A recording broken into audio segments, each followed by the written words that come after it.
Let's talk Brock Purdy. Brock Purdy also A-plus performance. Last week, he was terrible in Buffalo. And yeah, he had excuses. His shoulder was kind of messed up and it was snowing and he doesn't do really well when it's like raining or even slightly humid outside. He's got a bit of an issue holding a slick football. So we understood what happened. He needed to bounce back this week. And last week, remember, the issue was 1 catch, 7 yards for George Kittle, who's having a great freaking season. It was like, Brock, what's up? Why did you only throw the ball to him twice? And he was like, well, my progressions didn't take me to him. I mean, it was an honest answer. It was just a thank you for telling us why you did the wrong thing. But it's like 85. That's your guy. Find him and throw him the ball. And today he did that. He catches the ball like every time you throw it to him. And he gets yards after the catch. He's by far the best player on the offense, and Brock Purdy got him today. But what's nice about Brock is he didn't just throw the ball to Kittle 20 times. Do it to Kittle 6 times. Do it to Jennings 8 times. Completed passes to 7 different receivers. That's a high-level game. Now, again, it was the Bears, who looked like they didn't want to be here, didn't know what to do, how they got here. Still, he was damn near perfect. And if he had been on the same page with Ricky Pearsall, he might have had another touchdown, a long one. So he had a lot of pressure coming into this game. Everyone knows what he's playing for right now. 4 more games, and he could become one of the highest paid players in the league. He's looking at $60 million a year. And meanwhile, he hasn't had a great season. He needs to finish this season strong, not just for the team, but for his own bank account. And meanwhile, you got Sam Darnold playing great over in Minnesota. Threw 5 touchdown passes today. Having a better season than Brock. Brock probably going to make more money. It's like Brock's in line to get $60 million a year. Sam's only had 1 good season, so he might only get $30 million a year. But if Brock limps to the finish line and Sam Darnold goes deep in the playoffs, I mean, the Niners could theoretically trade Brock and sign Darnold for half the price. Like, Brock needs to put that out of their mind. And today, with performances like that, he will. And maybe he did, because that's a damn near perfect.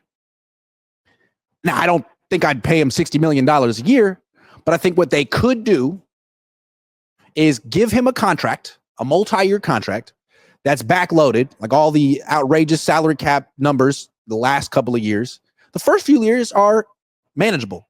And then once you get to the expensive years with no guaranteed money, you either cut him or trade him or restructure. Give him another extension and play that game forever. So days like today give you confidence that he can be an elite quarterback, or at least a very good one, when he's not forcing the ball to McCaffrey and Debo.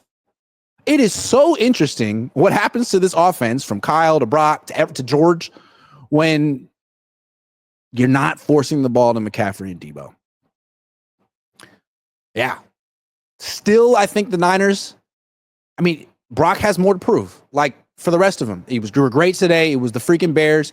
You got the Rams coming up this weekend. I mean, not even this weekend. Thursday.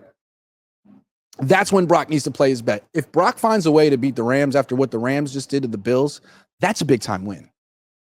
Now you're talking about a guy who's putting the team on his shoulders to a degree. So a lot more for Brock to prove.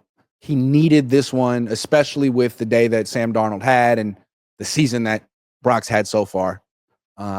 He was decisive. He only got sacked once. I mean, compare Brock to Caleb Williams.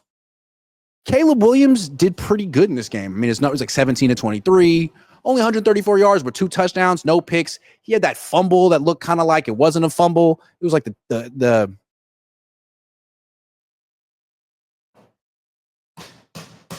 tuck rule. It looked like the tuck rule.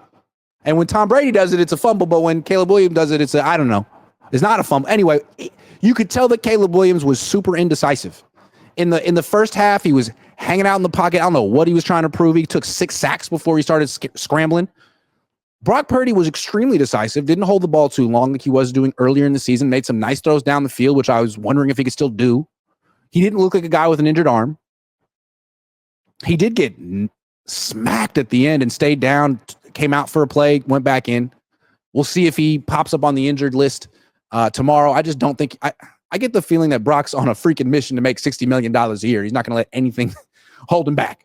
So if that's what he needs to motivate him, if that's what the Niners need to get the best out of him, then great. Go get that money, baby. Today was a $60 million a year performance. Now do it against the Rams in 4 days. Let's take some super chats. Duck Twice says, sad to say we will never see 2021 Debo again. That was 3 years ago.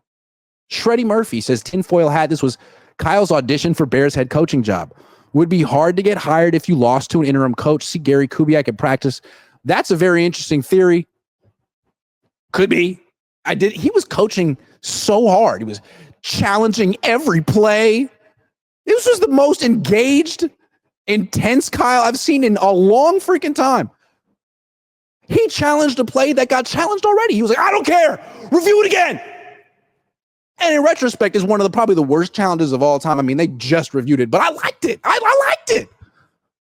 It set the tone for the game. Yeah, we're challenging plays that have already been reviewed. I don't care. Get it right.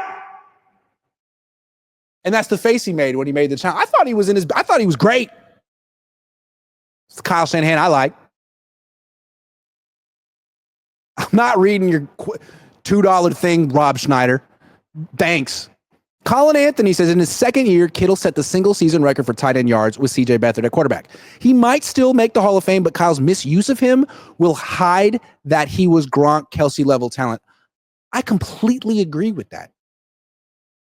Yes, he is. Now, the one thing you could say is that Kyle's misuse of him may have extended his career because he hasn't been used that much. And maybe Kyle's defense would be, well, he's been hurt a lot, and I don't want to overuse him if he's hurt. And to George Kittle's credit, he never talks about his injuries publicly. And he's always hurt. And it doesn't seem to faze him, although it probably limits him to a degree. But still, he should be a Hall of Famer, for sure. Blazin' Han says, the Bears have the 5th ranked pass defense. Why do we always move the goalposts for Brock? I just don't get it. He's had one of the best starts in NFL history. Dude, I just gave him an A+, man. You want him to get an A++? Yes.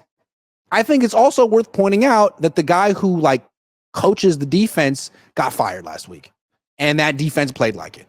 So let's just see Brock do it a few more times the rest of the season.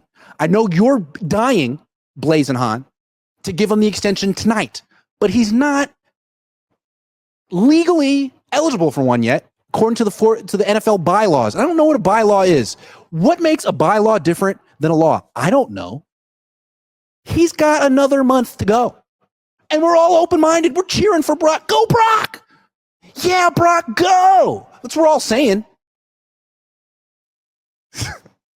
Why are you mad at me?